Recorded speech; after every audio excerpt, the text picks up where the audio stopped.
Tout le monde, vous savez, l'histoire est souvent un compromis entre ce que vous racontent les diverses parties impliquées dans les événements. Vous savez, les Africains, depuis très longtemps maintenant, demandent des réparations, ne ratent pas une occasion de parler de l'esclavage, et à juste titre d'ailleurs, ils en ont été victimes. Mais par contre, il y a un problème, c'est qu'ils ne veulent pas admettre le rôle dans l'affaire, parce que l'image qu'ils cherchent un petit peu à diffuser, c'est que nous étions en train de nous occuper de nos affaires dans nos propres pays, sur nos propres champs ou autres, tranquillement. Et puis soudain, il y a des Occidentaux qui ont débarqué, qui ont commencé à nous enlever, nous mettre dans des bateaux et nous vendre ailleurs. C'est une histoire un petit peu trop simpliste. Parce que quand on écoute les Occidentaux en question, ils disent qu'ils n'ont jamais été à l'intérieur des terres, et qu'en général, ils se contentaient, je ne limite pas leur responsabilité, bien sûr, mais ils se contentaient d'aller acheter des humains sur des marchés qui étaient tenus par des Africains eux-mêmes. Alors, aujourd'hui, sur ce point-là, on a une illustration absolument extraordinaire. Qu'est-ce que je suis en train de décrire? C'est que la semaine dernière, il y a un lycée de jeunes filles qui a été attaqué par un groupe islamiste au Nigeria. Et ils ont kidnappé 200 filles.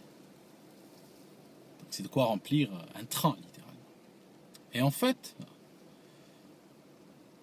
je me censure un peu, j'allais dire, vous voyez, je la coupe normalement, cette séquence-là, mais j'allais dire, l'exemple est peut-être mal choisi parce que je ne suis pas sûr qu'il y a des trains dans cette région du monde. Enfin, je continue, je reviens sur mon sujet.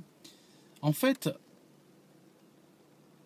ce qui se passe, c'est qu'il y a une dépêche qui est tombée hier où ce groupe islamiste non seulement revendique cette attaque, donc sans honte et sans gêne, revendique une attaque contre un lycée de jeunes filles, ce qui est quand même quelque chose, pour un type normal, ça peut quand même te sembler absolument aberrant qu'un groupe armé décide de s'attaquer de manière aussi déterminée et puis assumée à des civils. Mais il faut savoir une chose, que dans l'esprit de n'importe quel militaire normalement constitué, la mort d'un civil, que ce soit de son camp ou du camp adverse, est toujours considéré comme une sorte de dommage collatéral. Oh, il y en a qui s'en foutent un peu, hein, mais ce qui se passe, c'est que le civil n'est pas considéré comme un objectif valant la peine. C'est-à-dire que si tu es armé sur un terrain où il y a d'autres adversaires armés, eh ben, tu as peut-être plus tendance à aller t'attaquer à ceux qui sont armés parce qu'ils représentent un plus grand danger pour toi, indépendamment de celui qui a raison ou qui a tort, mais tu ne vas pas t'attaquer aux civils, tu ne vas pas t'attaquer aux écoles, tu ne vas pas t'attaquer aux bus avec des gens qui vont aller travailler parce qu'ils ne t'intéressent pas, ils ne te menacent pas. Et tu ne verrais pas pourquoi tu vas dépenser tes munitions, tu vas prendre des risques pour aller t'attaquer à cet objectif qui ne vaut rien, stratégiquement parlant. Eh ben, cette guerre-là, cette forme de guerre sale, c'est les islamistes qui l'ont inventée. Ça signifie que eux, le civil, représentent l'objectif prioritaire de leur attaque. Ils planifient des attaques contre des civils sans défense. Donc pour eux, le dommage collatéral, c'est quand ils abattent un type armé, un adversaire, peut-être.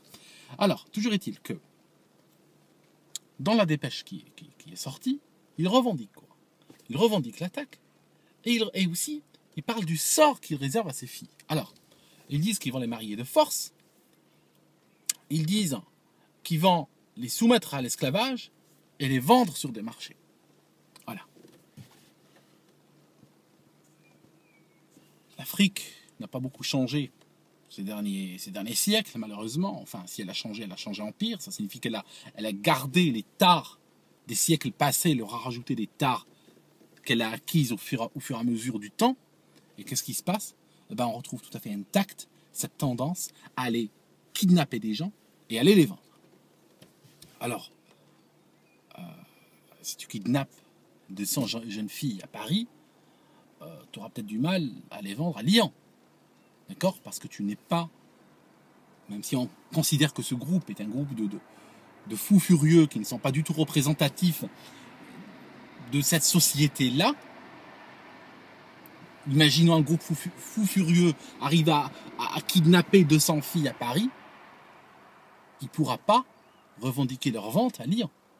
Parce qu'il ne trouvera pas de marché où les vendre, il ne trouvera pas d'acheteurs, il ne trouvera pas de clientèle pour écouler, c'est le mot, pardon, 200 filles.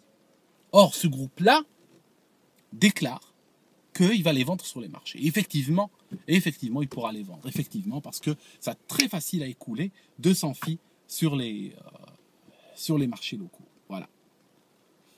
Donc, on a une démonstration très intéressante. On a une sorte de clin d'œil de l'histoire,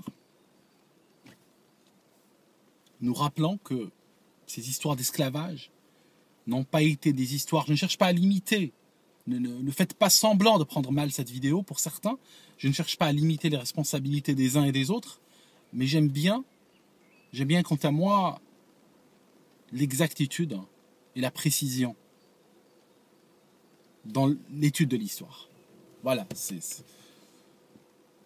je tiens ça du fait que j'ai vécu probablement dans un pays où l'histoire, tout comme chez vous en fait, est un instrument politique, plus qu'autre chose.